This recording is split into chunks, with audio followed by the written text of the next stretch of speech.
एक ज़माना था मनुष्य जाति कबीलों में रहा करती थी, है ना। एक कबीला यहाँ से वहाँ जाता था, वहाँ के जंगल में फल फूल ख़त्म हो गए, फिर वो आगे बढ़ेगा, फिर आगे बढ़ेगा, खाना बदोश थे, ठीक है। उस समय तक विवाह नहीं था, पूरा 300-400 लोगों का एक झुंड होता था, सब इकट्ठे रहते थे, कौन किसका बच्चा है किसी को नहीं पता था, पूरा एक कबीले के बच्चे थे, ठीक है। उसके बाद धीरे धीरे एग्रीकल्चर की समझ विकसित हुई कि हम एक ज़मीन साफ़ कर लें, यहाँ के पेड़ काट दें और फिर यहीं पर खेती बाड़ी करेंगे। वहाँ से पर्सनल प्रॉपर्टी आई, जिन लोगों ने वो ज़मीन तैयार की, गाय भैंस पाले, अब वो चाहते हैं कि वहाँ पर रहें, अगले साल भी फिर यहीं खेती करेंगे, ज़मीन अच्छी तैयार हो गई, नदी के किनारे पानी भी है। अब यहाँ से पर्सनल प्रॉपर्टी शुरू हुई और धीरे धीरे कबीला टूटा। अब जब पर्सनल प्रॉपर्टी आई, यहाँ से एक भाव आता है कि मेरी संपत्ति मेरी ही औलाद को मिले।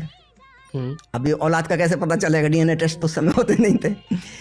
अब वहाँ से शादी का सिस्टम आया कि मेरी पत्नी सिर्फ मेरी ही पत्नी हो, उसका किसी से कोई संबंध ना हो, ताकि मुझे पक्का हो सके कि उससे जो संतान पैदा हुई वो मेरी संतान।